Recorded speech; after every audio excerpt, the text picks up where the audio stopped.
Okay, hi everybody, and good morning.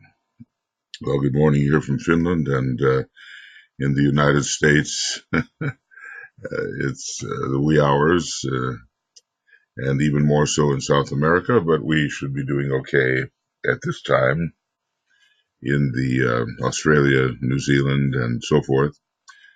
Today is one of those double days, and there are two webinars being given today. This is an experiment because we know that the science of triangles, the more technical study of the energies, has been difficult for the people in the U.S. and maybe Australia, New Zealand to receive.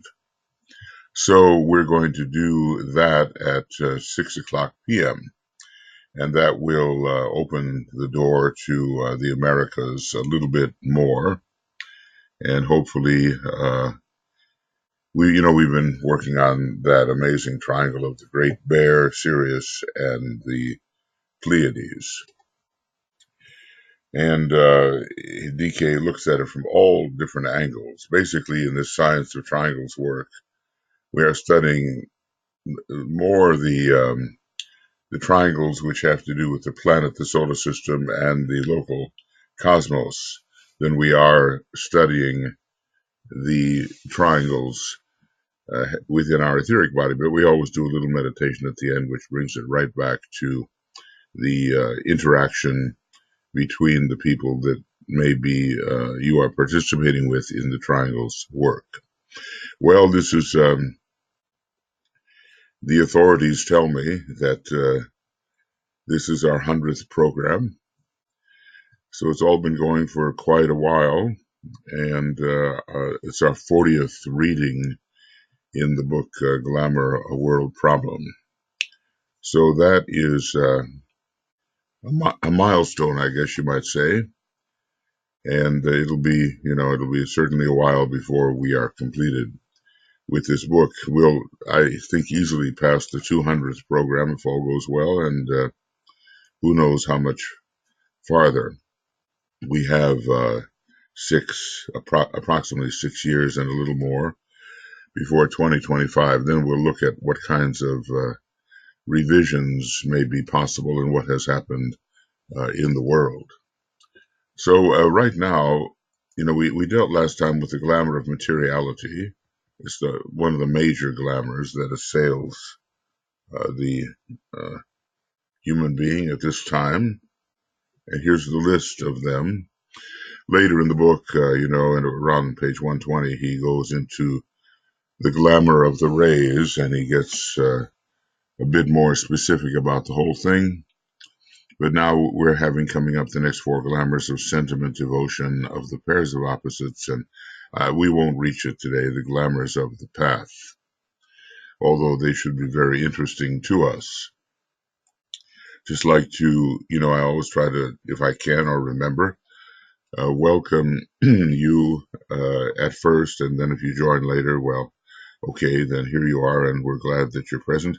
So, Alexandra and Anne-Marie, Annette, Antoinette, Catherine, Deborah, Jean-Pierre, Karen, Margot, Mariana, Marissa, let's see here, Martha, Natalie, Olivia, Rebecca, Risto, Sumti, Suzanne, Tuija, Winnie, Zenaidi, and Veronica. And over here on staff, we have Michael, Stacy in the wee hours of the morning, riding herd on all of us from the technical point of view. So I think we're ready for just a little bit of an alignment before we get into the glamour of sentiment. And I'll also quote an important part of the glamour of sentiment that comes from the rays and the initiations, as it's one of the major eliminations through which all of us must pass if we want to do true group work. Okay, Yes, just a moment. Just a moment. Thank you. I think Tuija sort of heard me with my usual little, thing, and giving me something warm to drink here, which will, I think, help. Okay. So on we go, and we come together in the silence,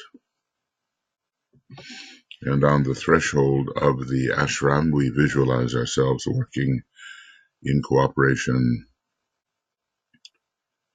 with Master DK's ashram,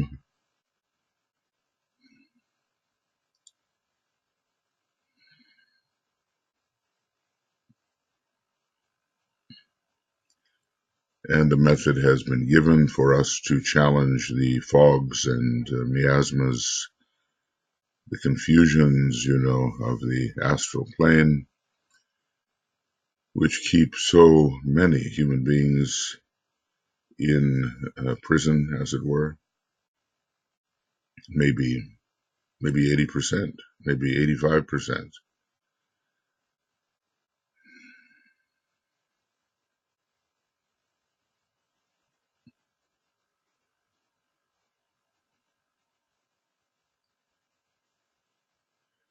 And we offer our cooperation in the dissipation, the thinning out, the attenuation, the dispersion of the glamorous tendencies.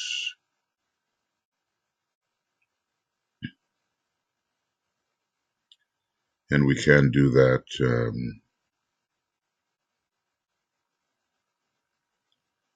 because we're working on glamour in our own lives, even the people that have taken, let's say, the second initiation, maybe some of the major glamours are now dissipated, and maybe illusion begins to be the object of their attention, but the glamours are not entirely gone. Not until maybe the third degree will we have the eradication of what's usually called glamour, and then the person may be in the thick of having to deal with the misinterpretations of illusion. We went through the 7 types of illusion based upon mental mistakes. Okay, so we're ready to go and read our selection for the day, and make notes if you want to deal with any particular area, and or anything that may come to your mind about occultism due to the reading that we're focusing upon. We're not yet through half the book. You realize that, and I realize that. All right. Now, we spent quite a bit of time on the glamour of materiality last time, and how DK would be looking ahead to the wilderness experience, which maybe many have participated in already, and they will learn in that experience how little, in material terms, is really necessary for the happy, productive, and spiritual life. So, now let's think together about this glamour of sentiment, which is often a question, as he says in the rays and the initiations, of liking and disliking. And it's based in the astral body, of course. The glamour of sentiment holds the good people of the world in thrall and in a dense fog of emotional reactions. I think you just have to look at how some of the popular types are treated in the news feeds, and what feud is going on and what rapprochement is going on, how people are together or apart based upon some kind of astral magnetism or rebuff. The race has reached a point wherein the men of good intention, of some real understanding, and owning a measure of freedom from the love of gold, which is a symbolic way of speaking of the glamour of materiality. See, we're rising up a bit, aren't we? The first glamour was very materially focused, and the next is a little less so, because those who are subject to it have achieved at least maybe some freedom from this glamour of thinking that so many material things are necessary for the happy life.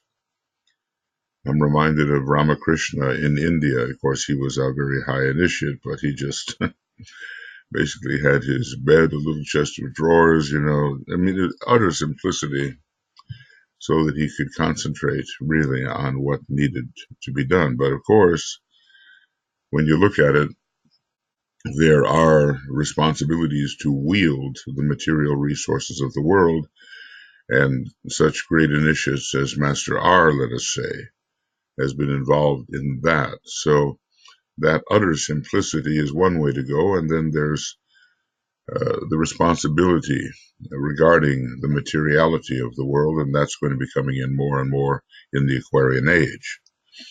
So anyway, people of good intention and of some real understanding, and because they are some measure free of the love of gold,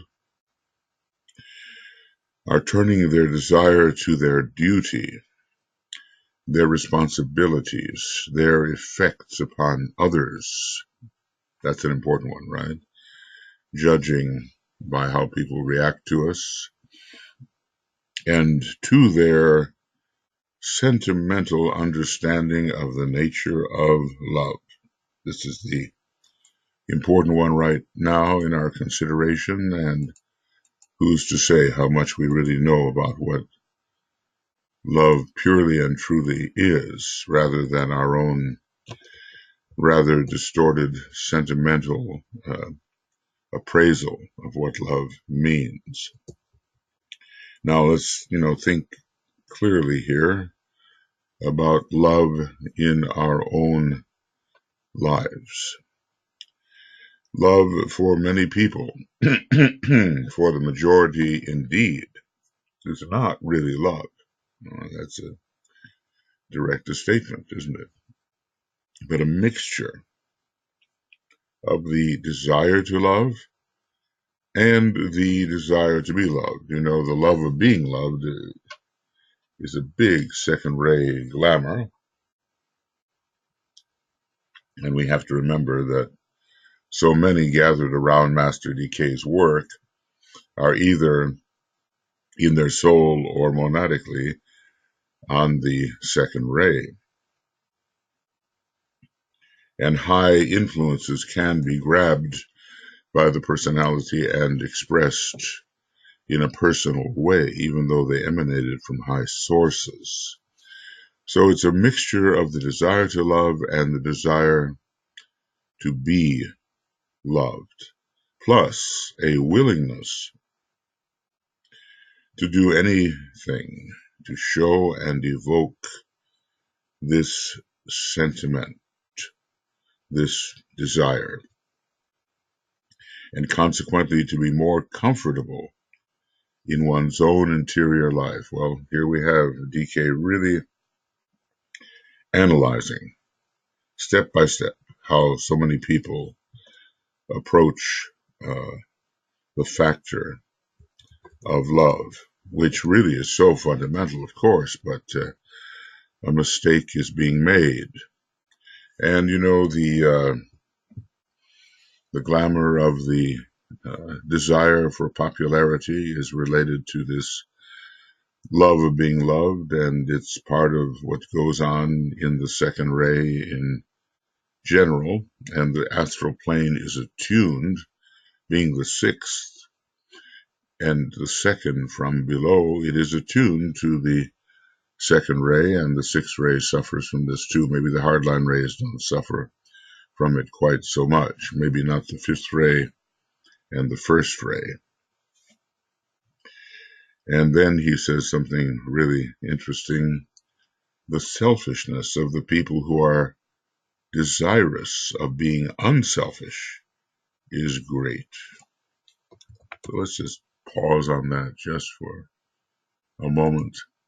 Consider it as kind of a little seed thought right there in the midst of everything. The selfishness of the people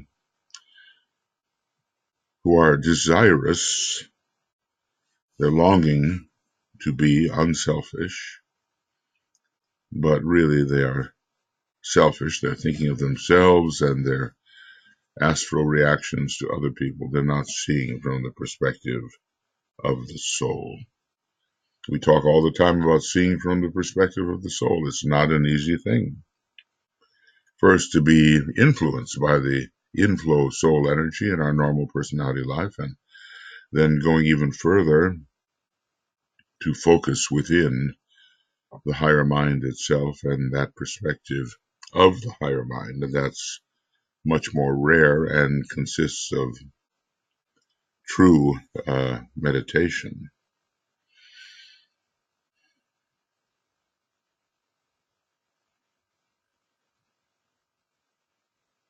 So, I guess one has to look at how one expresses love in the world and to one's, as Master Mori would call it, one's near ones.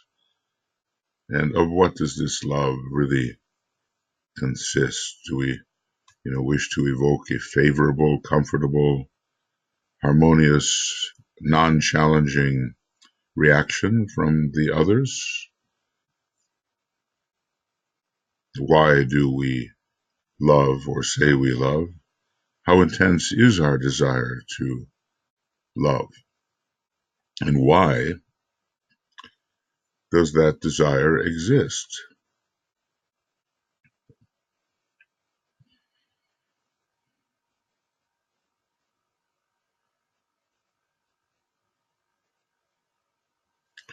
Well, real love is a different thing, and obviously we're going to grow into that. The more soul-infused we become and the more capable we become of abstracting ourselves from personality biases and centering upon the plane of higher mind, or even, as the hierarchy does, higher still, at a greater point of tension. So many contributing sentiments gather around the sentiment or desire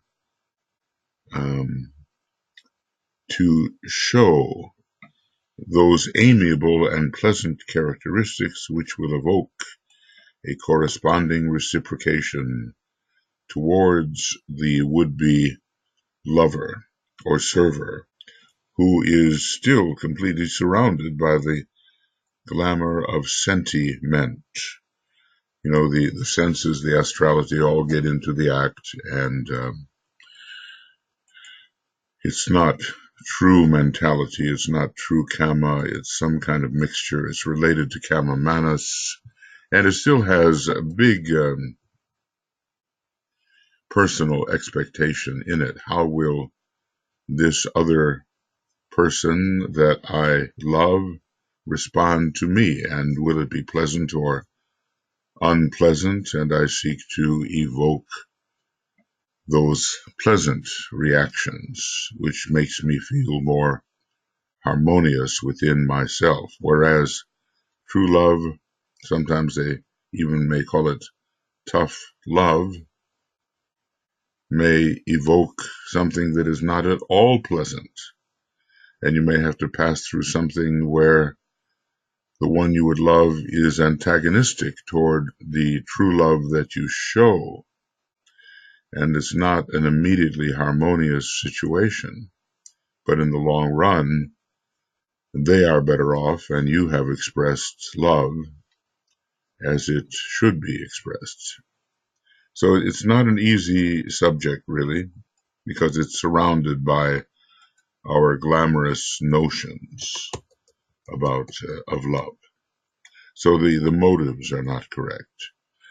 We want to be loved and to have a return of pleasant amiability and harmony towards us by the gestures we offer. All the time, our mind is not on the welfare of the person we love, but on their reaction to us.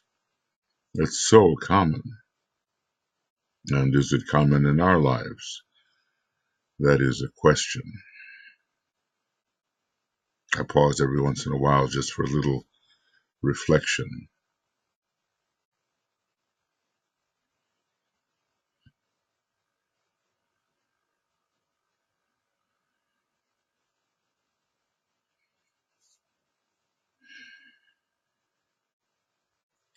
I mean, you can say, who loves more when a disease is seen or some truly debilitating factor in another, let us say.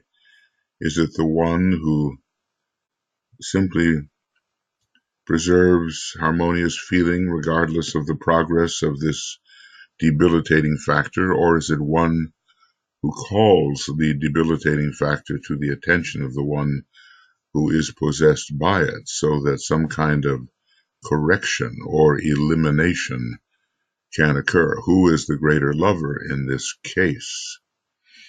Even though unpleasantness may arrive, it's just the same as harmlessness, in a certain way. The harmless person may evoke reactions which do not seem to be harmless, but they do improve the life of the one towards whom harmlessness is directed. It is this pseudo love based primarily on a theory of love and service, not the real thing. I've often said, or have come to the conclusion in my life, that so many of us don't really know what Christ's love is all about at all. We have some kind of theory about it. And when the real thing may come over us, it's a shock as to what it really may be. So this pseudo love is based on a theory of love and service. Be nice to me, I'll be nice to you, therefore we love each other. I'll kind of put that in if I can. Be, quote, nice. Whoops. It's jumping. And I don't want the cursor to jump. Stay under the gun, Okay, be nice. This theory, which characterizes so many human relationships, such as those existing, and now let us test ourselves, such as those existing, for instance, between husband and wife, parents and their children. Okay, those are, these family relationships, and they're under the moon in a sense, and under the sign Cancer. The real freedom is not there. Glamored by their sentiment for them. So we have a sentiment for other people rather than the true love. Glamored by their sentiment for them and knowing little of the love of the soul, which is free itself and leaves others free also. So there is a great definition. The love of the soul, which is free itself and leaves others free also, but the sentimental lover doesn't know much about that. They, the glamored ones, wander in a dense fog, often dragging with them the ones they desire to serve in order to draw forth a responsive affection. And he's pretty much going to emphasize here that affection is an astral reaction and is not love. Study the word affection, my brother, and see its true meaning. So, when we are affectionate with others, it may be the result of love. It may be, or it may not be. The motive may be different. Affection is not love, says Master DK. It is that a desire which we express through an exertion of the astral body, and this activity affects our contacts. So affection is tinged with desire, and love essentially is not, or much less so. It is, and now here we go about real love. It is not, that is, affection is not the spontaneous desirelessness of the soul, which asks nothing for the separated self. That's more what love is, and with affection, some hidden request is always there for a congenial and reassuring response. How often those who love seek to be reassured that the one they love loves them in return. And that is still, I guess, as the Christ expressed his love, he wasn't always asking, do you love me? He was giving a great gift. And of course, the response to this gift would be love, if the gift is given properly, but not always seeking that return affection in the direction of the one who gives it. This glamour of sentiment imprisons and bewilders all the nice people in the world. It's not quite truthful, is it? It just seeks to preserve always this external harmony, which is not a deeply rooted harmony. It's a bit like peace at any price. This glamour of sentiment imprisons and bewilders all the nice people in the world, imposing upon them obligations which do not exist, and producing a glamour which must eventually be dissipated by the pouring in of true and selfless love. So just pause for a moment as you examine your own life and how you express love. There's some people that shield their interactions so completely by this sentiment of harmony and affection that they never get to the root of what love really is, and they never really help the other person or are helped. They simply preserve the affectionate harmony. So think about the people you love and how you express the love.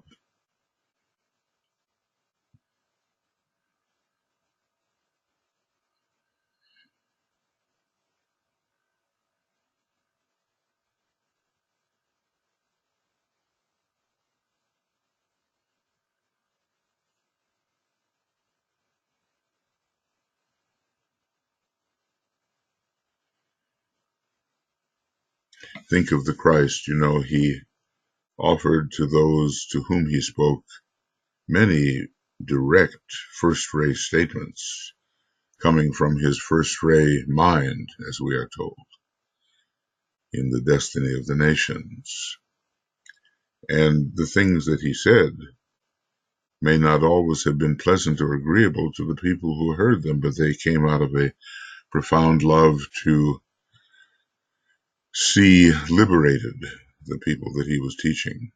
Think about how Master DK has written his letters. Are they effusive with some kind of rosy reassurance that the Master, after all, does love you? Or do they help to direct you towards liberation, greater freedom, spiritual freedom in your life?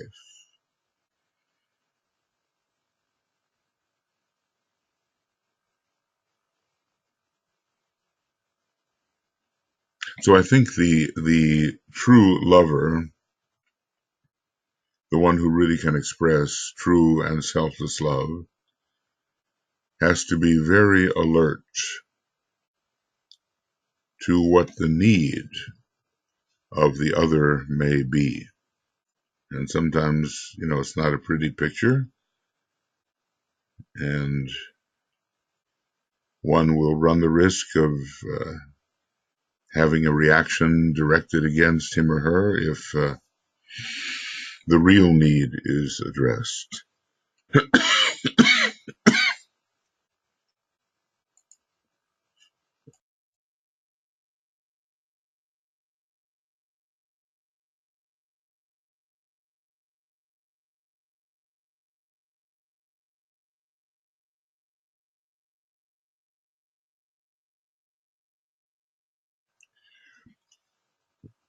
So this apparently simple issue of expressing love is not simple at all, at least in the initial phases when you are abstracting yourself from some kind of false expression based upon personal expectation and your own desire.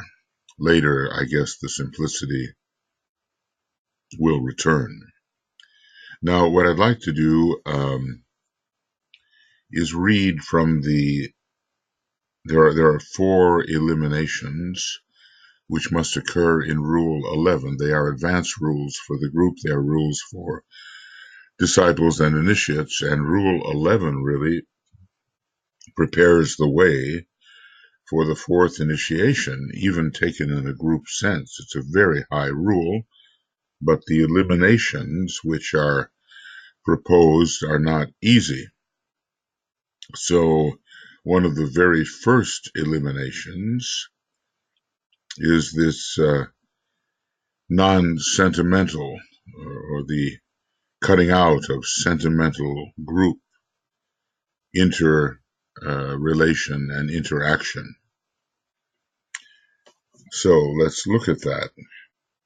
It might be of value to consider briefly what group initiation involves, and to do this factually and not sentimentally and aspirationally. So, it's a cool, clear mind in a way, and you're dealing with the clear, cold light. There's many definitions of the clear, cold light. It does involve the Buddhic energy, and in terms of the responsiveness of the personality, it is cold to the usual inducements and clear in its mind through buddhi and manas. And I find the word factually very important here, because sentiment and even aspiration, these are not fact. These are not the conditions as they actually exist. And I guess above all, on the path, even though it's often quite unpleasant, we have to be factual about ourselves. So we go on here. One of the problems confronting the hierarchy in this connection is the elimination of sentiment. Now here's how he defines it: that curious emotional reaction and relationship which links all the members of a group together in the bonds of liking or disliking. Think about this definition of sentiment. It's still operative even in a group of a relatively high nature, and has to be eliminated. It is emotional.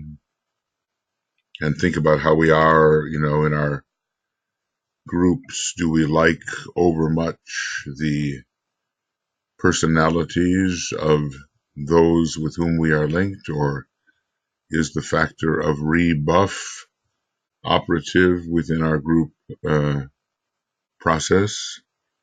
Where there is liking, he says, then too strong a personality relation is established as far as the good of the group is concerned.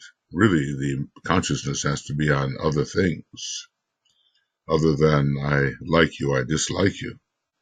The group equilibrium is disturbed. Now think about that for a minute, and you're within your group process and see if you can see that it is so or has been so.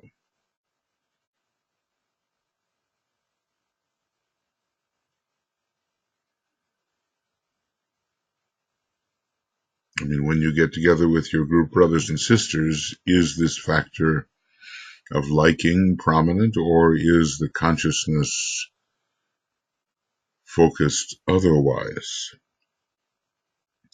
Where there is disliking, he says, the inner faculty of rebuff works constantly, and cleavages then occur. Think about liking. I'm like you, you're like me, therefore we like each other. You are unlike me, I am unlike you, therefore we dislike each other. It's not a factual appraisal of who the other person is and what their value to the group may be. It's not based on fact at all. It's simply based upon this attraction and repulsion as it is experienced within the astral body.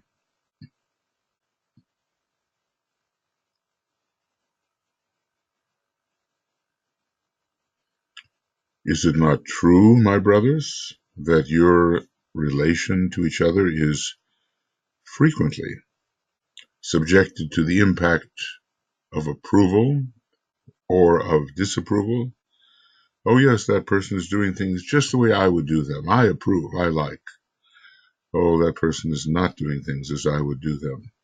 I disapprove, I dislike. It's a kind of one of the exercise of the pairs of opposites, attraction and repulsion.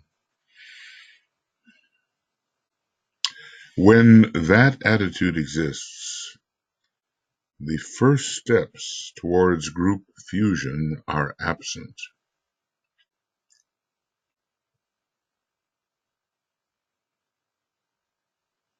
See, we have to be capable somehow of not being put off or not being overly attracted by the expressions and mannerisms of group members.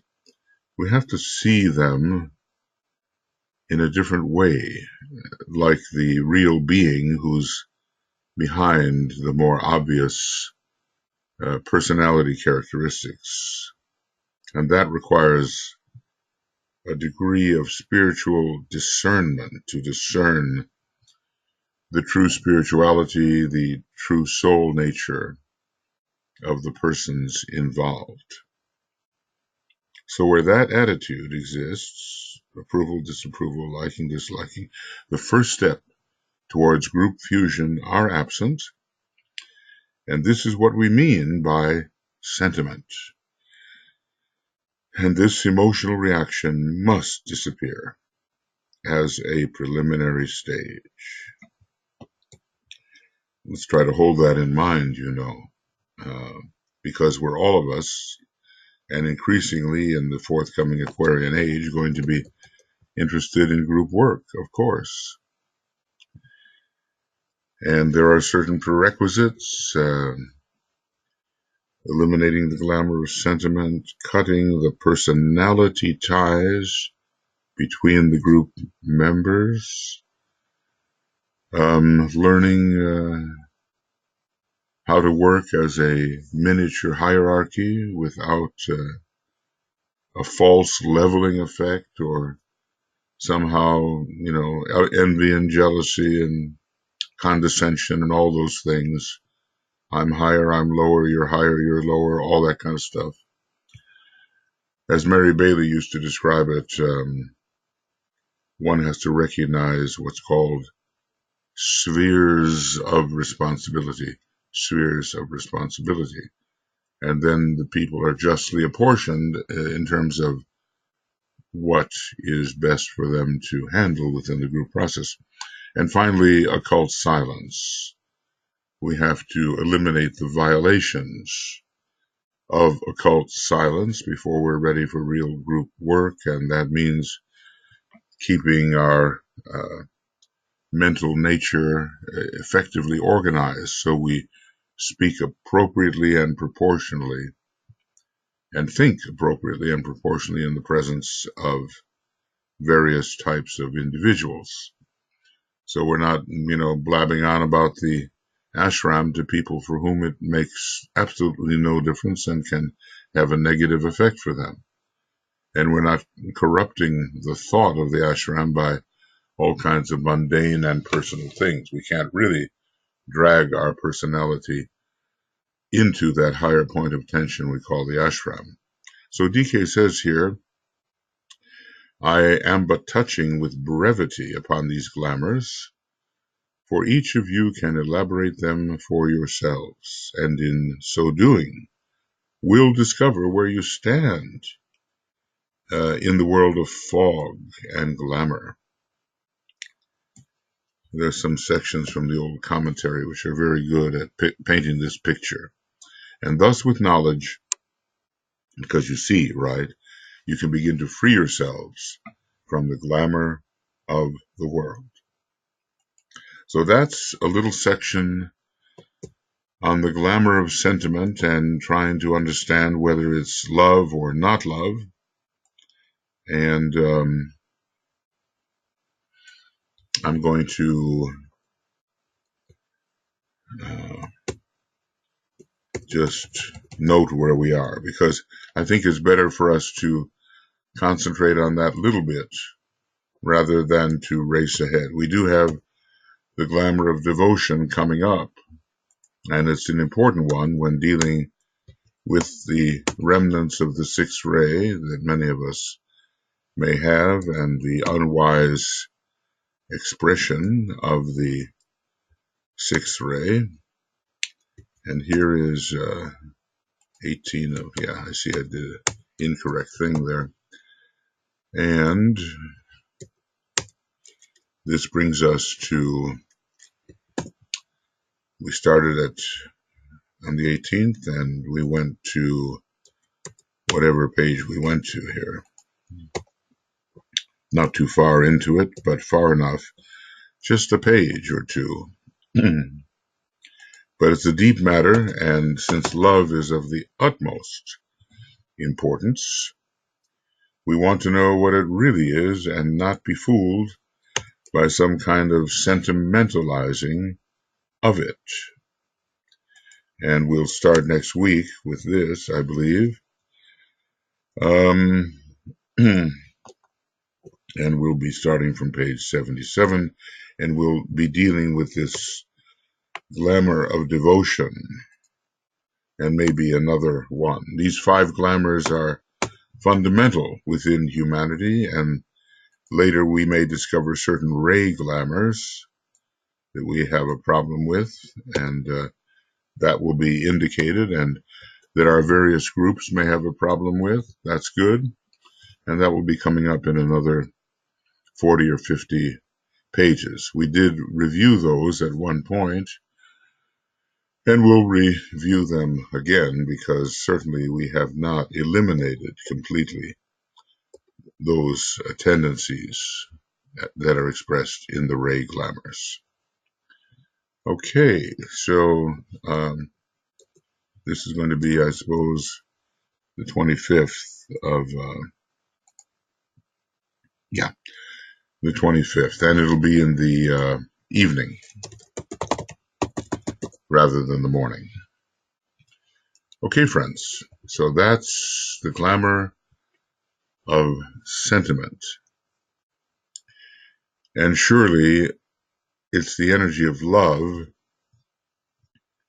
which is the most important, but it's very different in a way, isn't it, than the glamour of liking and disliking and expecting something in return and having the eyes upon the personal self and caring so much how someone reacts to you when you do certain things.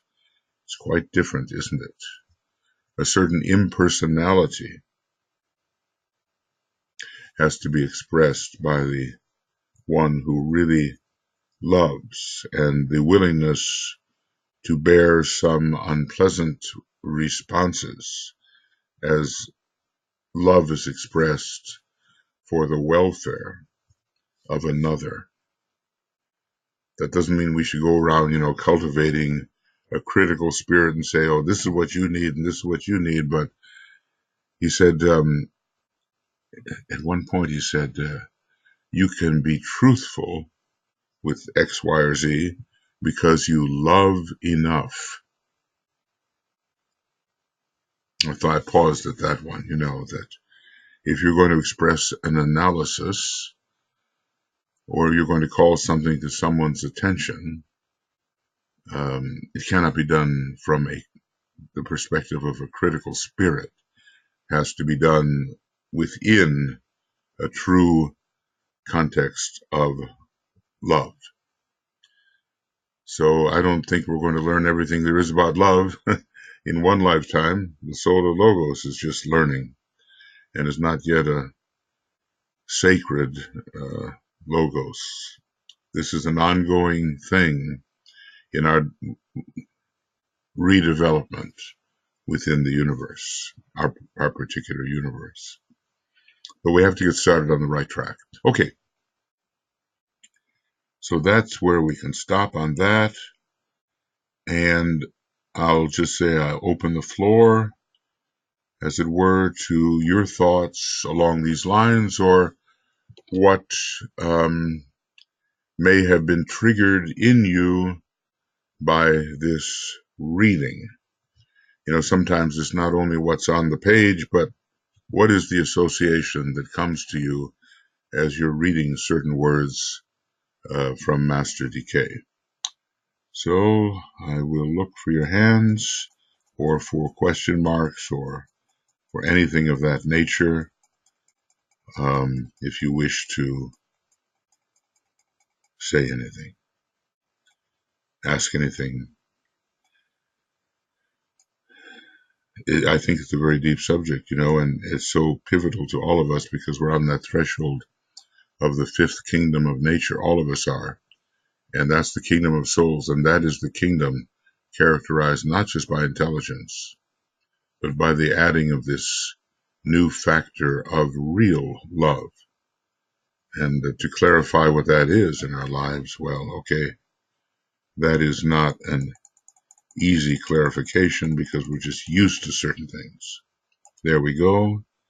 And Rebecca, and there you are. Go ahead, Rebecca. Hello, Michael. It's Rebecca in Australia. Hello, everybody. I've been finding with the glamour work that when I have a reaction like "that's not me," I know that I'm onto something. I get it.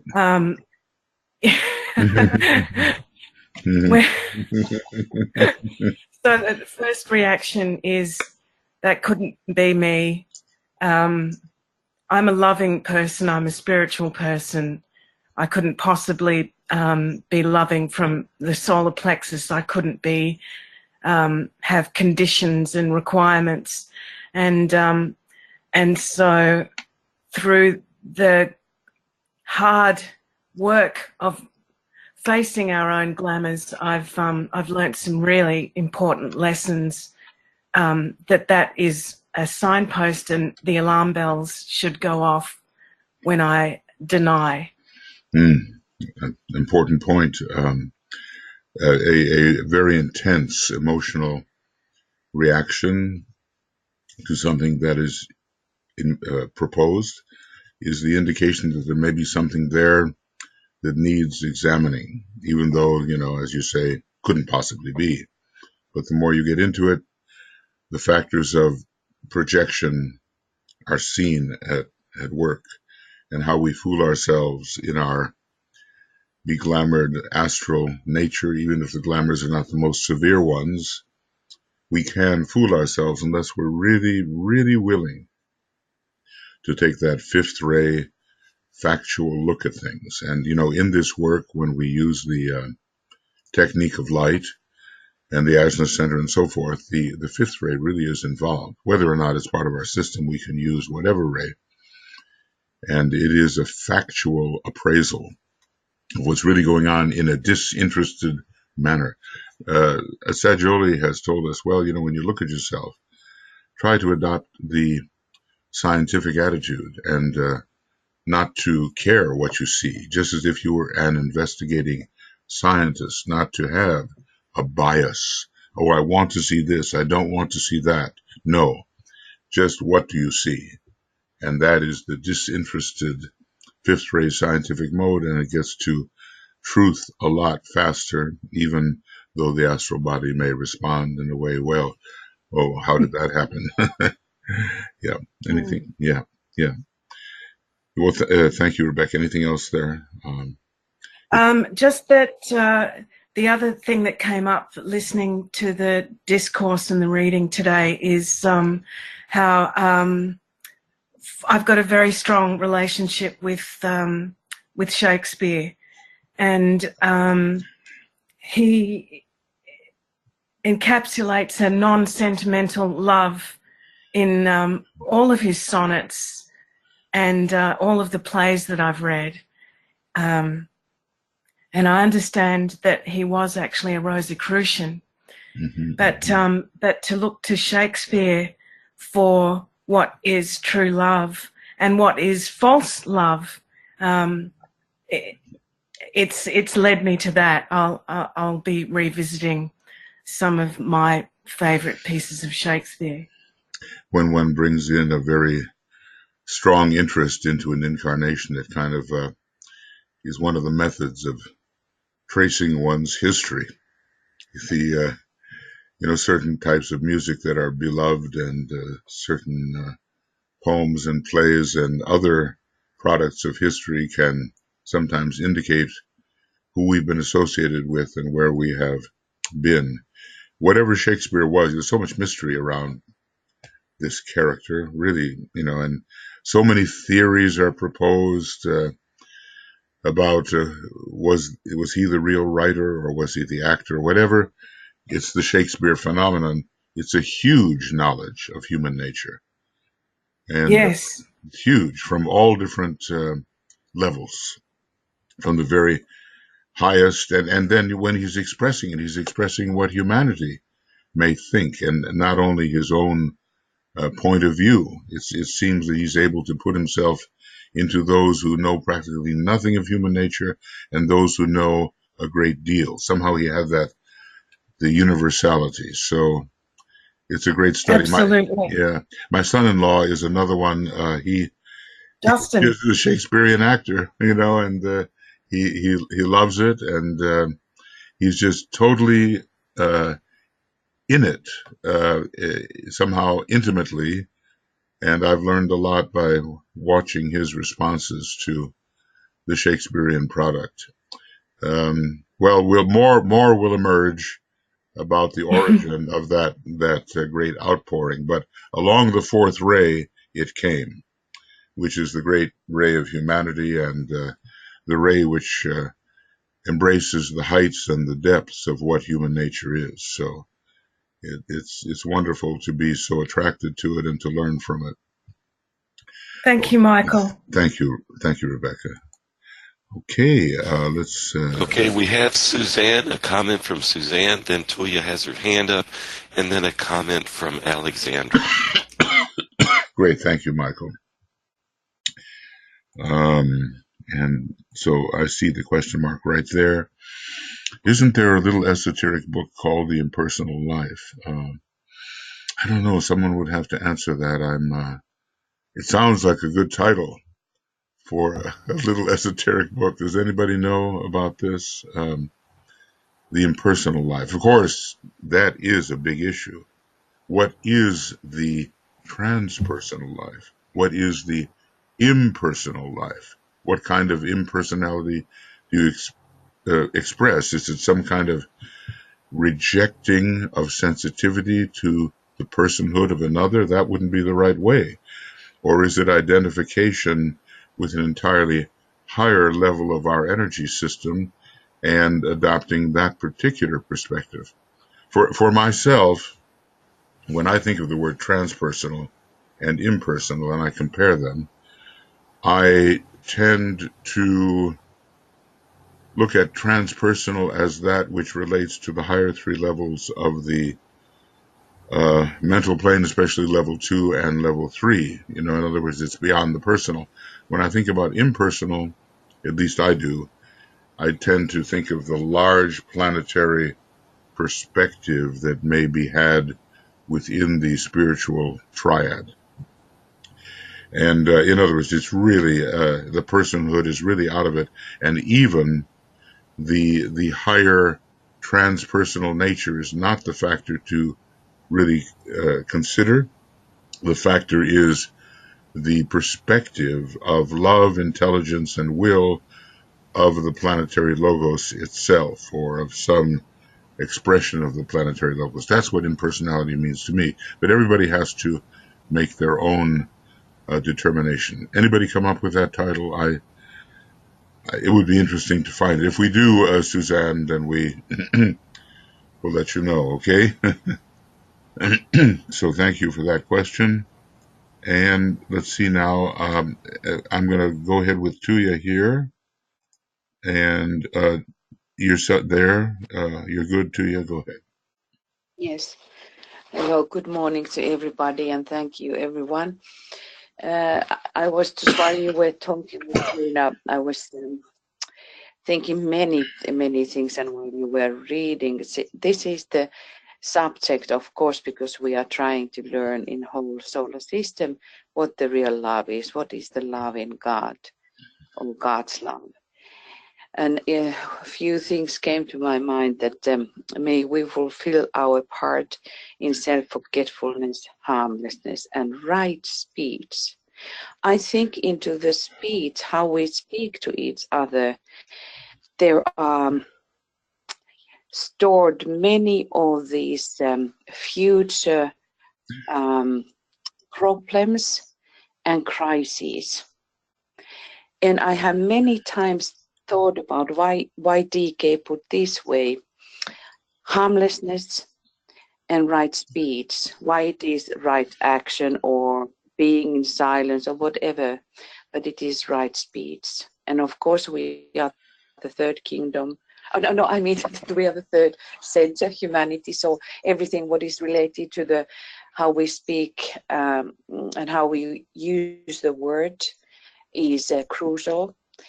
And when I'm thinking how humanity is acting, we so often mean, when we talk about love, we mean the sexual attraction. And I think that is a big problem, how it is in the common world to related that I don't have any more sexual attraction to my partner, and that's why I don't have love. And that is one of these big glamours that in one sense, like in old days when people were, it wasn't so accepted by the society that you were divorcing, it was like one of the sins. And I think that was teaching us quicker what the love is, that we go our own personal illusions and glamours about what love is, what we need to for us. So that this kind of, but maybe it is indicating because we are maybe living many lives in one life nowadays. We have talked about that sometimes, but this is very problematic. And I just had the discussion yesterday with one person and her relationship, and that was coming again very clear that what details is that we should be marrying with the person who is at the same spiritual level. And but how to know when we are young, how to know these things? We don't get this kind of real help. We have all kinds of glamorous things which are guiding young people to just look upon what is the outer form, and what then is the scientific approach. And that is another thing that I have been thinking. If we would have a teaching at schools of astrology, it is much easier for us to deal with the problem if when it is a deep psychological thing, that we have some kind of symbol via what we could discuss. And astrology would be the best thing to approach in the relationships to this question, what we call love, to understand how these energies are functioning, maybe seeing a little bit from where we are coming, from the past, and so forth, just to gain this understanding. What DK always emphasizes, the loving understanding. But if we in very heated situations just point things which are maybe true, it is too close then to that problem. But if it is like it can be reflected via, for instance, via astrology, then it would be much easier to go and trying to see what is that law, what underlies the happenings of time. And in that sense, we would. Yes. What happened? Come back to that. What is the right speed? Then with harmlessness. Yes, so and these were my thoughts. The whole, thank you, dear. The whole study of the rays, along with astrology, and trying to have it's rare, maybe in younger people, maybe it's just rare altogether, to have the perspective of the mind held steady in the light of the soul. Usually it's some karmic reaction that leads into relationship and many lesser things, but gradually there is the soul perspective. And it's so interesting. He said in the future people will have to prove to the community that they should be married. Interesting. Because it will be for the welfare of the community group. I mean, they may have a relationship or whatever, but they will, if the sanction of marriage is going to be put onto it by the community, they have to prove the value of the possible marriage to the onlooking community. And now it may seem like a real interference in one's individual prerogatives to have the community enter into that. But remember, Libra is all about the community, and as group consciousness grows, this tendency to think in terms of the welfare of one's larger group is going to grow. So this is all coming with the Aquarian dispensation. Lots of things to investigate there, and I would say that many of the books that are written these days are on this subject, but how much with the wisdom of esotericism behind there. Okay, well, thank you. Yeah, go ahead. Yeah, I was just thinking about that, how when we do not have esoteric teaching, it is impossibility. But astrology is somehow in the consciousness of humanity, that it could be used. It would be really wonderful tool. Yes. And then I was seeing, there was one documentary which was dealing about this problem of how people are not able to solve their personal issues. And it was amazing how, I think it was like, was it 70% the energy of the people, because we have so many relationships which are continuously breaking, the new families and all of that, that the 70% the time is occupied with our concerns about our relationships in normal life.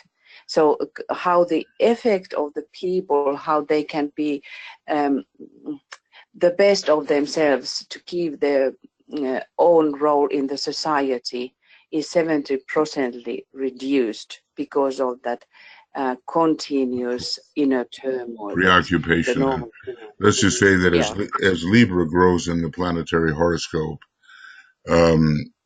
DK told us that under Libra, the average human beings, non-aspiring people, whatever, are working out all these issues of relationship, and I suppose even a number of aspiring people. But under Scorpio, it is the disciple who is working, having solved many of the Libran issues, is working for the preeminence of the soul in expression. So it's a tougher road. It's a tougher road, but Libra and Scorpio hold the answer at this time. Thank you. Correct. Thank you. Now let's see, Alex. I've got yours up here, but maybe you want to say something. So Hello. there you go. Good morning. Early morning. Good morning. Early morning. Yes. Can you hear me okay? Yes. Yeah. Well, thank you, Tuija. I just wrote in the box that what she said is so true, and I feel so sorry for the younger generation that they are under the influence of the media for discovering what love truly is. And just listening to what Tuija said, I was thinking that, and actually to everything that you said, I was thinking that this is the key to everything, isn't it? Because after all, not understanding what love is and how to love is at the source of broken relationships, and then those broken relationships are at the source of all the trouble in society, isn't it? So it's the key, and who is going to teach this, teach the truth. As you said, we're all still finding out, so it's very difficult for that answer to water down to society. And how is it going to change? But while the media and the social media are influencing everyone, equating, love with physical attraction, then, I don't know how society is going to repair its present broken state. So that's my first comment, and then the first thing that came to mind. So this takes it on another tack slightly, which is Shakespeare's sonnet, which says, "Love is not love which alters, when it alteration finds, or bends with the remover to remove.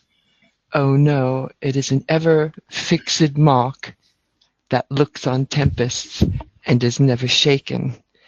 And so that's from his sonnet. And I often have thought that is referring to something much higher than love between people.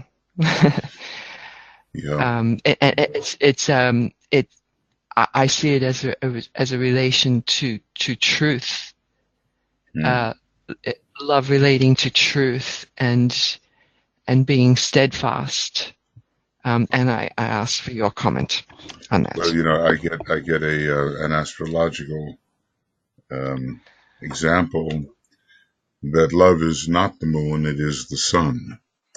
Now, this is purely symbolic statement, but the moon is the symbol of alternation and change and vicissitude and effect from without.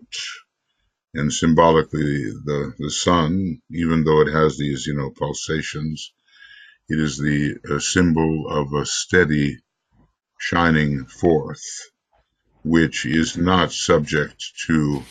I mean, we could take the scientific view that so much is going on in the sun, but from the symbolic angle, it has this steadfast shining upon the just and the unjust, as they say.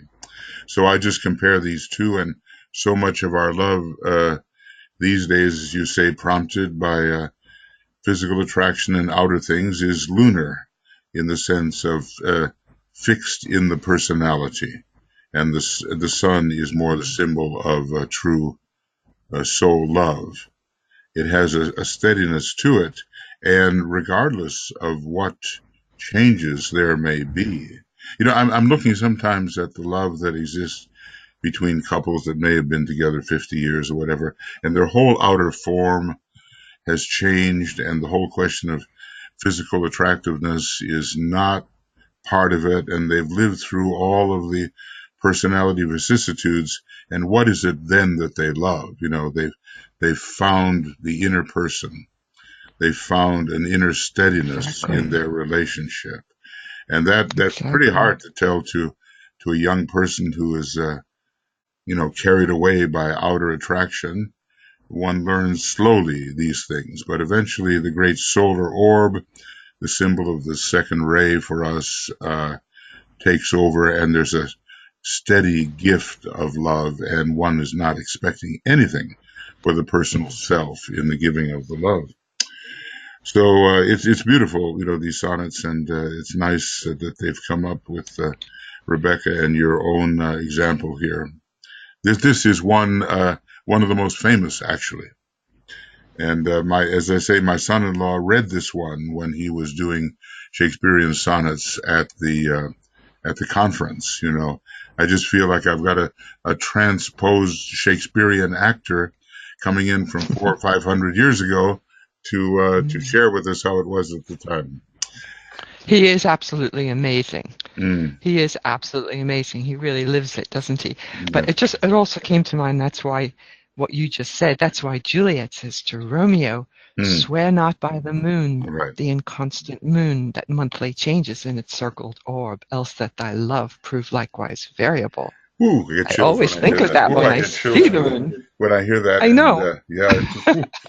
And but that's amazing. That's why she says that. Yeah, and and Emily, who eloped? I say who eloped? Robert Browning and Robert Browning and who was Elizabeth Barrett, escaped from her father, right? That was an unhealthy relationship. Anyway, he took her away from all that, and they went down to Italy, and they lived there, I think, until her death.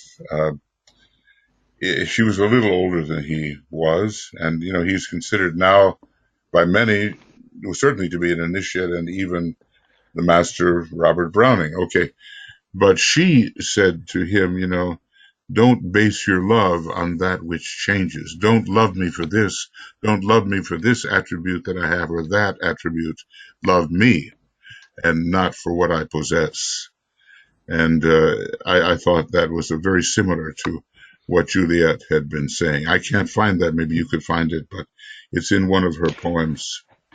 She also wrote, "How do I love thee? Let me count the ways." Yeah. Okay. Well, that's a little different. And height my soul can reach, and that also brings something to mind, which is I remember when my children were very young, and listened to love songs. I used to, or a sonnet or a poem or something.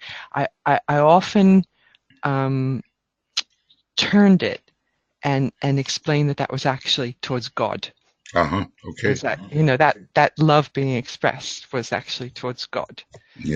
Which was a different way to look at it. It's a good way to do it, and here you are back in Britain again. So we sometimes gravitate to places where the history has where we've lived in historical periods. But anyway, thank you, Alex. That's very beautiful. Appreciate that. Okay, now let's see. Do we have any other? Okay, let's see. Okay, and etc. Tuija, did you have your hand up again here? Wait a second. I just gotta check if that is the case, or whether that I didn't do anything with it before. Yes. I had. Thank you, Alex. I just wanted to go point about this moon and the sun. How when we think about the sun, and when you really think about the love, how love is, that love only grows.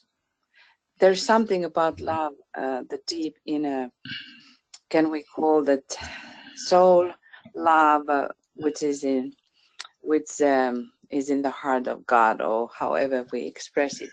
It just grows, and in that sense, the sun is the great example of that. But we know that when the sun is shining, it is diminishing at the same time. So what does it mean then that love can grow? And I have been thinking this way because we see the physical sun, which is so lighted up by the inner being. So for me, it tells about that when the love is shining through us, when we become the suns, we warm everything around us. We give our love and our unwavering presence to others. At the same time, it burns away all the trust. And I think that the symbolism of the physical sun is that when the real love is pouring out, it just burns away everything what is there, and then we end up in the pure presence and the pure essence in the end.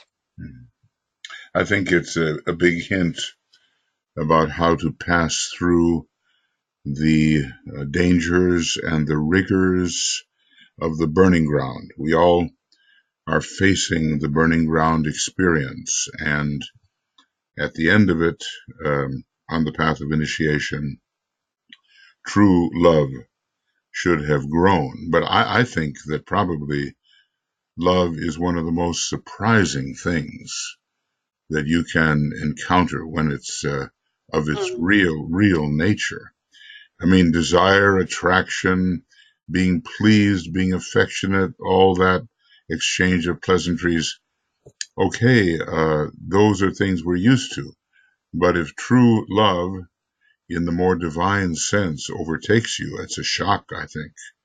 I think it's yeah, and I think yeah. I think it is understandable because we are on that curriculum to learn what love is. It is that has not been yet really manifested. And what DK talks about Christ, that Christ was the one who first time touched and who brought down, manifested the will of God.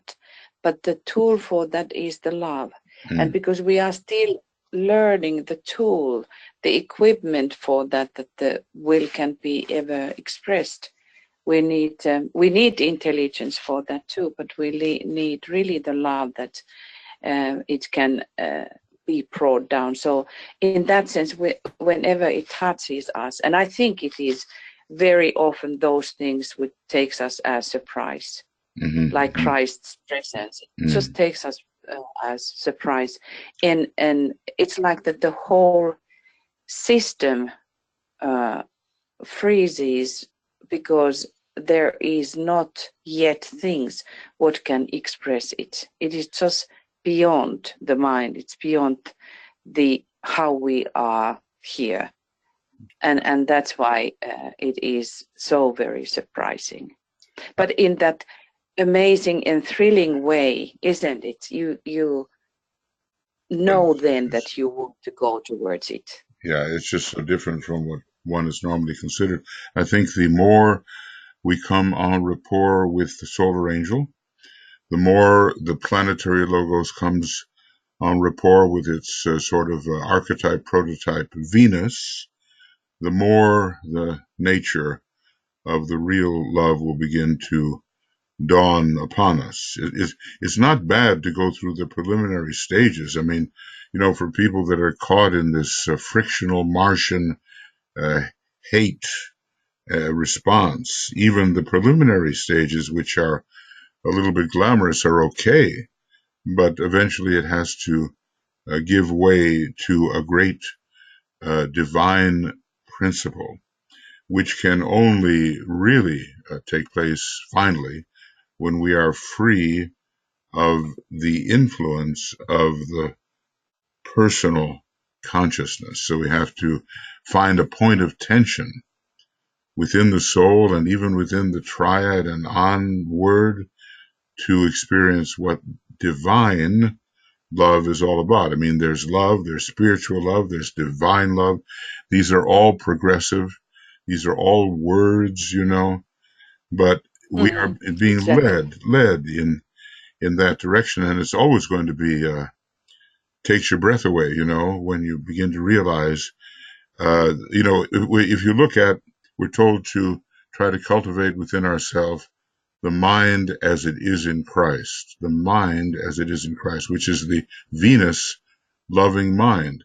And it's totally a shock if that kind of thing comes over you, because you realize how different it is to the misapprehension, what you thought it was earlier.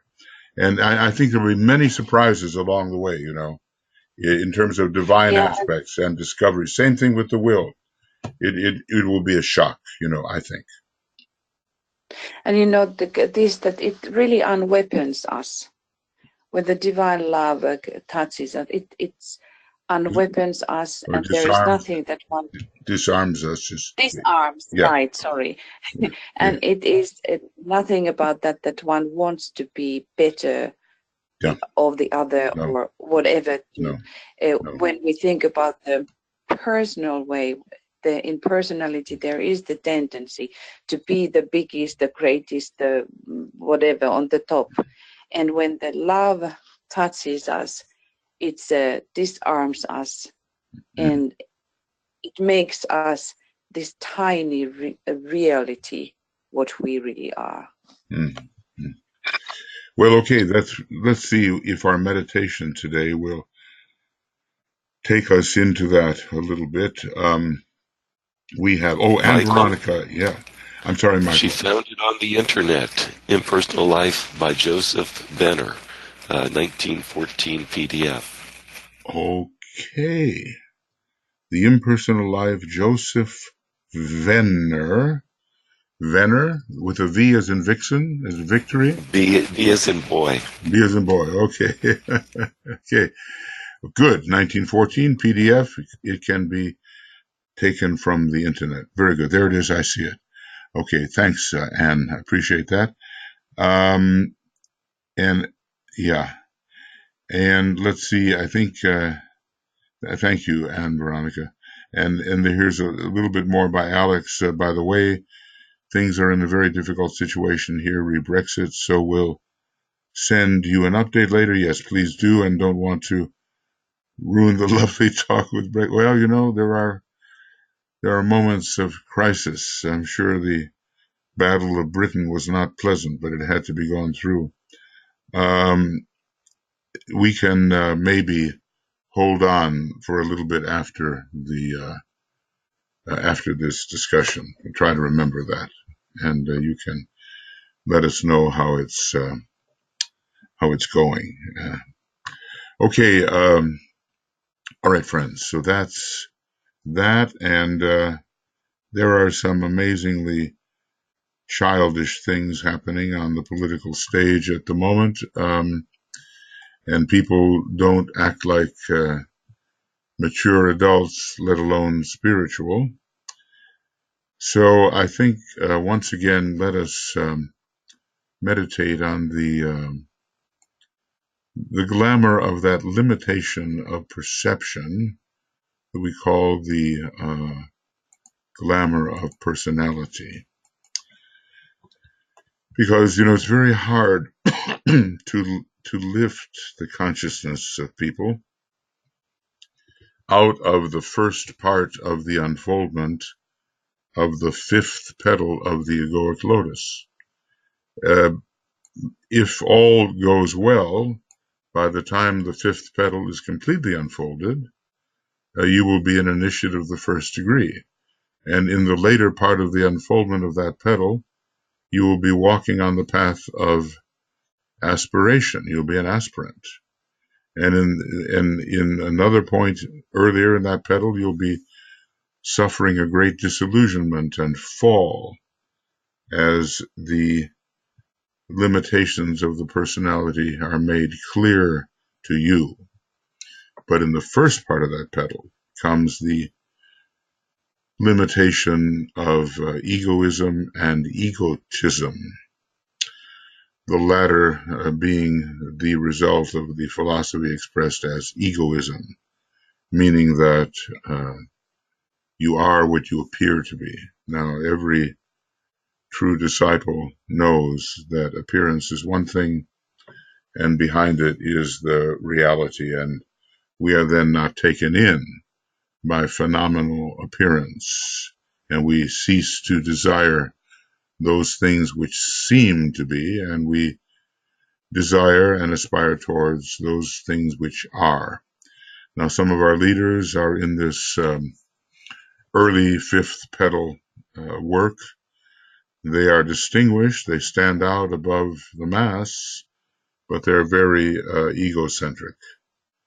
And that obviously reflects on all the world. It's the dictator's consciousness, and all over the world we are threatened by, especially by first-rate types, who think that their perspective must be dictatorially imposed upon others. And this is all part of the glamour of personality, which is expiated by real soul touch and by suffering. The blasted tower in the tarot, where the tower is falling and the lightning is in the sky, and this has to happen to everybody. The king has to die, the king or the queen, whoever is the lower ego center has to die, and often in a dramatic way through failure, before it is possible to begin to live the spiritual life. Otherwise, you just have what we have. So let's get on with this then, and we will work on the limitations of the glamour of personality. It oftentimes is a first-rate thing, the glamour of personal power and personal magnetism and personal greatness, leading at last into a condition which is really pathological. It's a megalomania. The individual's concern becomes so self-approving, and find themselves exalted above others that the will of others cannot express. And unless the will of everybody can express, then the will of God in totality cannot express, because each one of us is carrying a little bit of the divine will. So it's a big limitation, and we want to have much more soul identification. So we'll work on the glamour of personality here. They're all interrelated, as you know.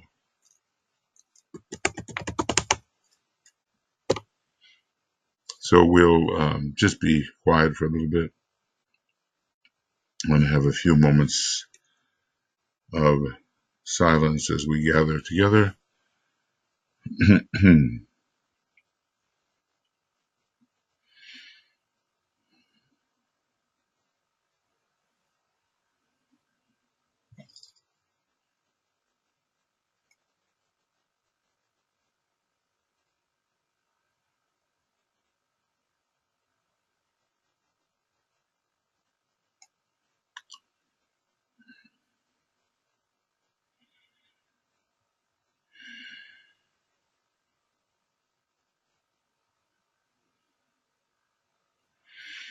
So wherever we may be geographically, we're coming into one space of consciousness.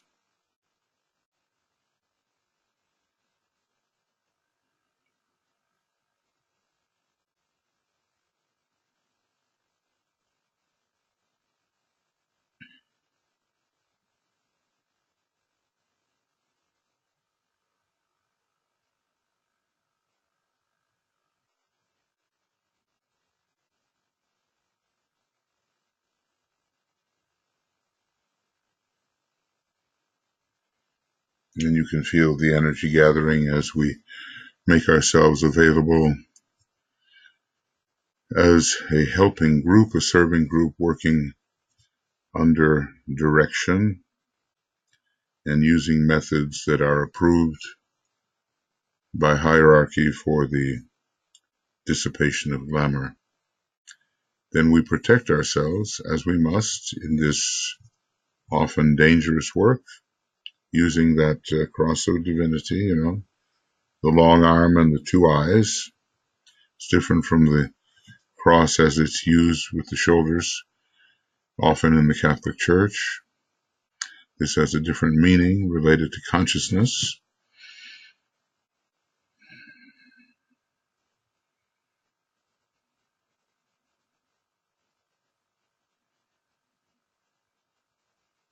And we say, as a soul I work in light, and darkness cannot touch me. I take my stand within the light. I work, and from that point, I never move.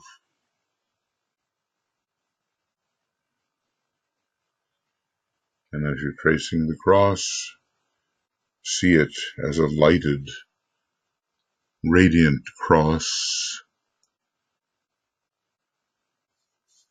When you work underwater, you have to have an oxygen supply if you're going to be there for any length of time. And we need that supply of light, soul light really, to make it possible for us to work in this otherwise suffocating realm of glamour. So we bring the three lights together as we have practiced. The light of matter, of the vital light of matter, we lift it and blend it with the light of the mental plane. So we have the vitalized light of the mental plane. We can think, we can solve, we can reason.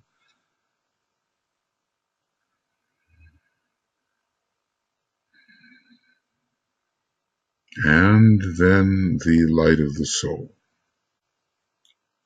We become aware of soul light.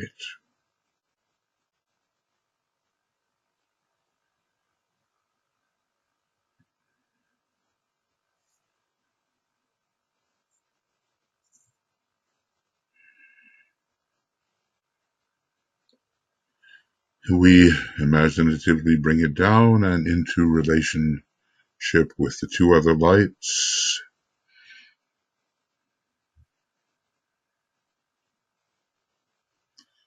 So we're always sustained by this light of the soul, which blends with the light of reason and blends with the light of the vitality of matter. And three lights are one.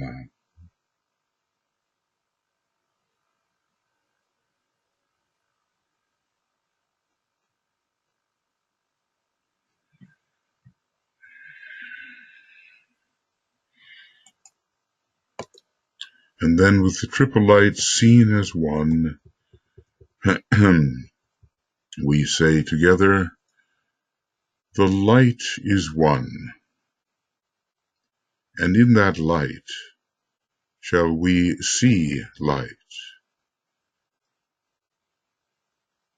This is the light that turns the darkness into day.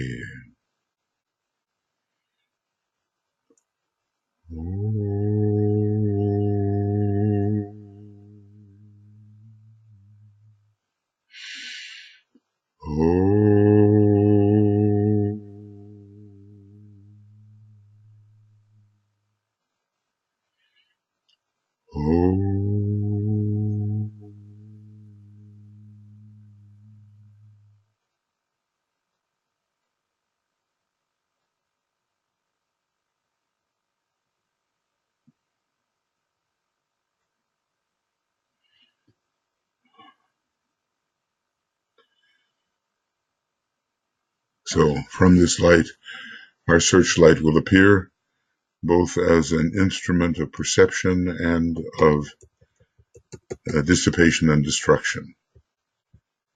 So as we say the next words from the formula, we will be visualizing the great searchlight,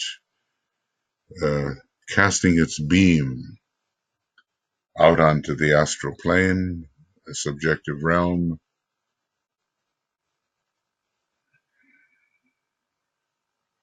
Each one of us has this little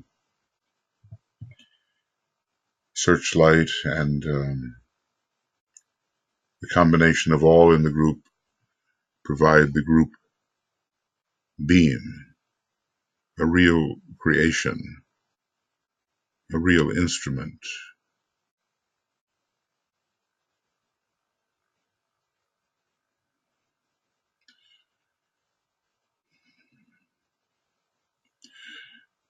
Radiance are we and power.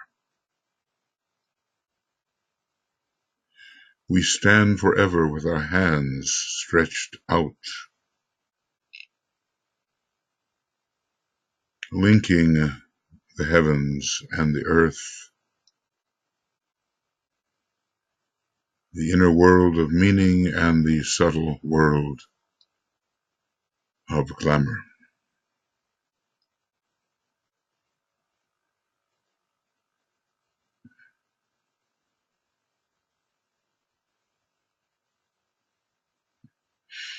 We reach into the light and bring it down to meet the need.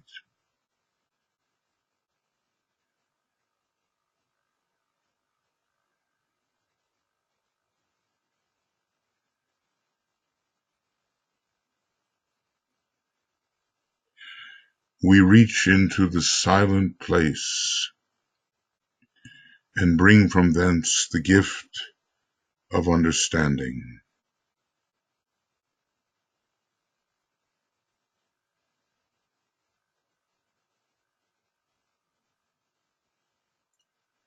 Thus, with the light we work and turn the darkness into day.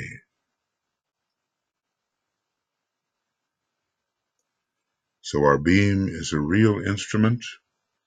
We're visualizing it. It's as if it comes out of the group Ajna center. It's something like the horn of the unicorn.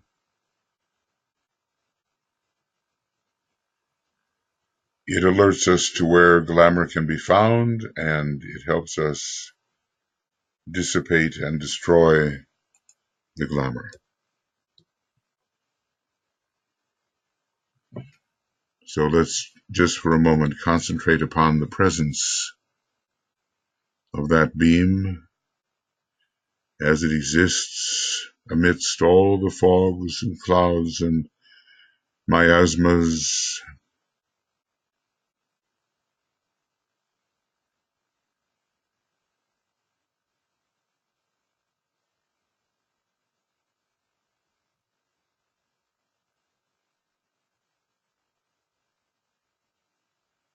It's a real thing, and we're going to use it. And we strengthen it with the will, with the spiritual will, coming from the soul and above.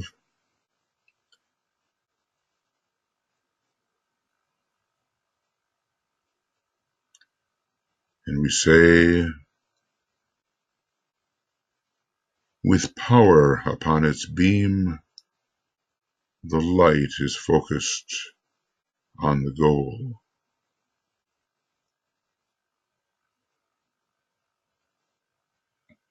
There is power in this beam. There is radiance. There is sensitivity. There is a group instrument which we can wield.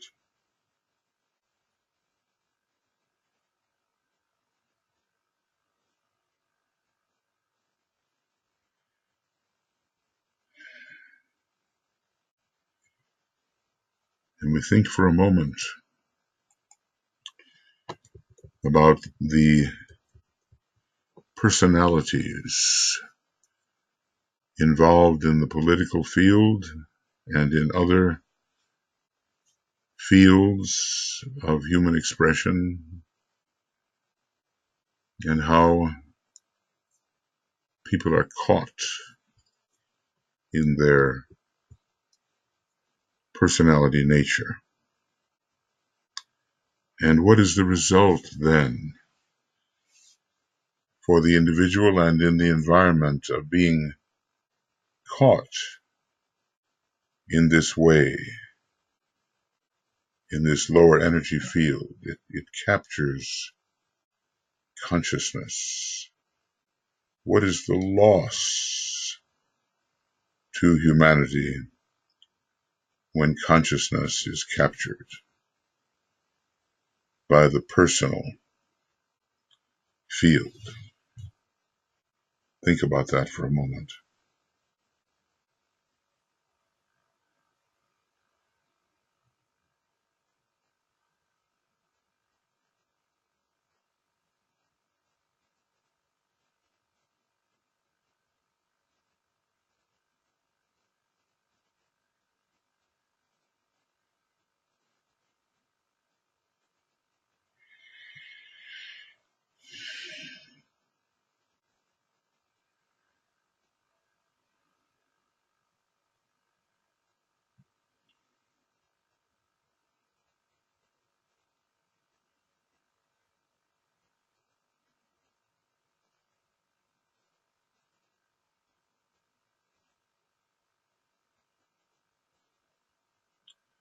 We certainly know that the personal perspective is far less, far more constricted, far more blind than the higher perspective. But so many people cannot see the way clear of their own personality and are caught.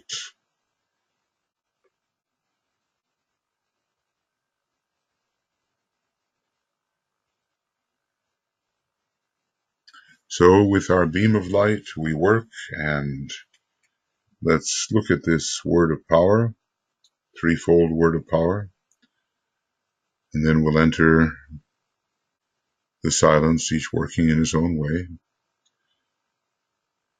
And we say, aware of the power of the beam, the power of the light that we wield in this technique of light, the power of our united light prevents the appearance of the glamour of personality.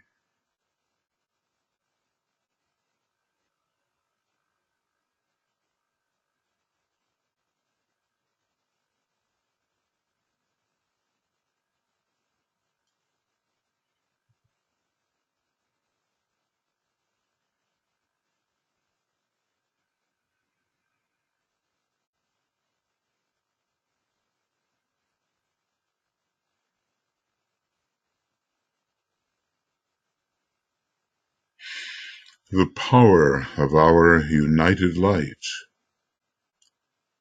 negates the quality of the glamour of personality from affecting humanity.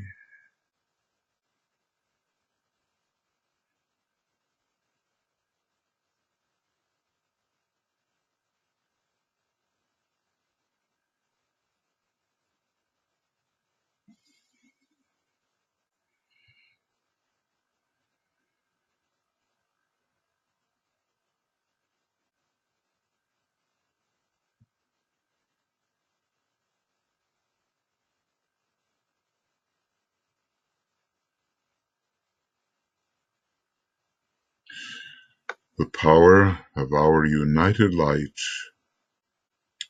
destroys the life behind the glamour.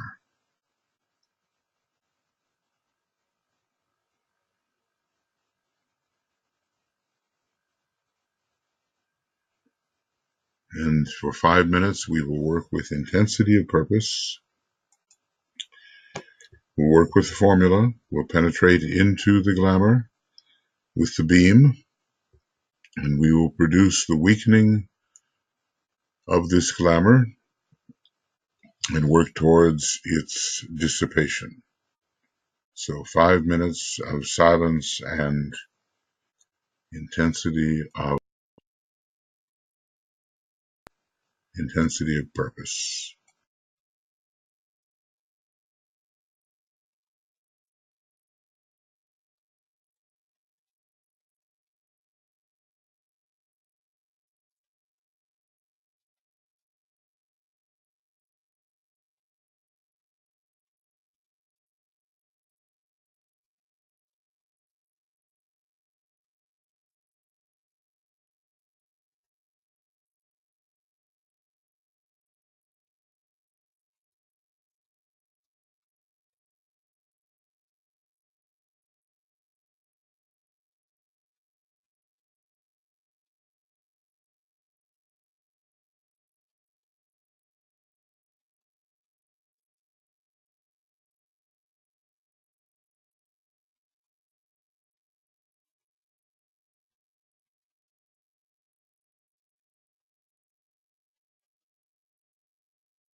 And in the week ahead, we will probably see many battles which have their root in interpersonal friction between people who don't see the larger picture the soul sees. And we insist on the growing ability to see through the soul-infused mind and eventually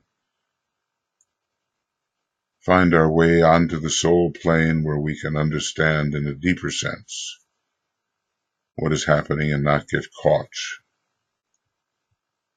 in the limitations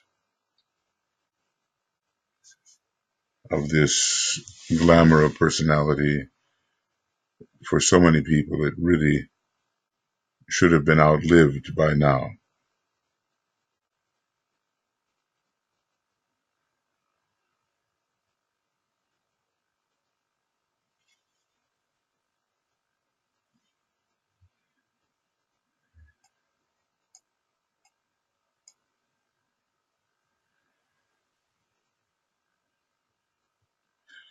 It's the larger picture, the greater light, the ending of fogs, miasmas, mists,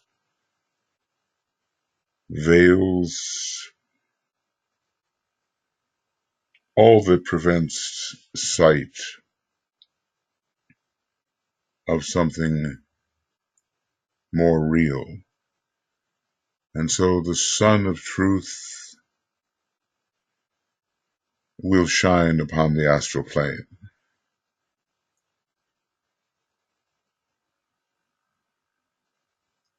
And we know how the sun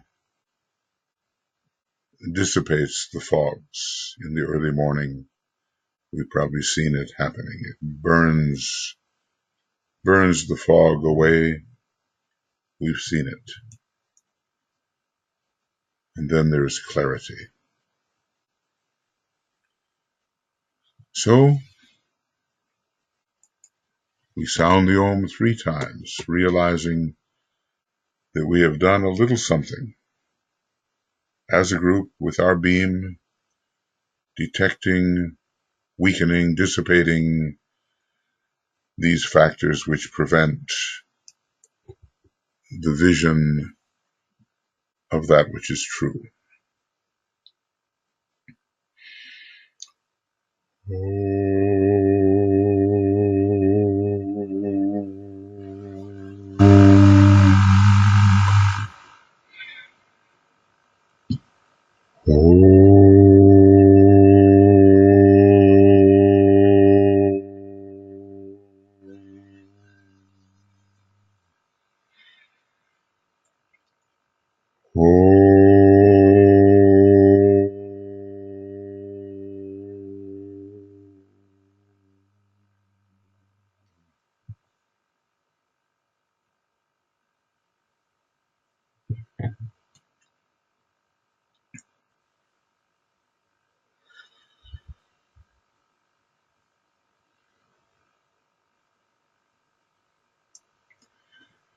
Okay, now tonight at 6 p.m. GMT, we have our Science of Triangles webinar, and hopefully you have the link. If you don't have it, you can write to Joe or to Michael or to me, and we'll send it to you. It's much easier, of course, to operate with just one link as we do on the broadcast, but the links are always changing with the webinars, and so they're given out when the constant contact is sent to you. But if for some reason you don't have them, let me know, and when you write to me, use capital letters urgent. Then I'll see it for sure and can send you that link. Or maybe, I don't know, maybe right here I can do something about it, which is tonight.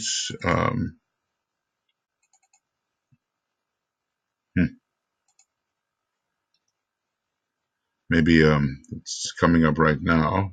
Would be nice if it were. And let's see here. Yeah, this would be it.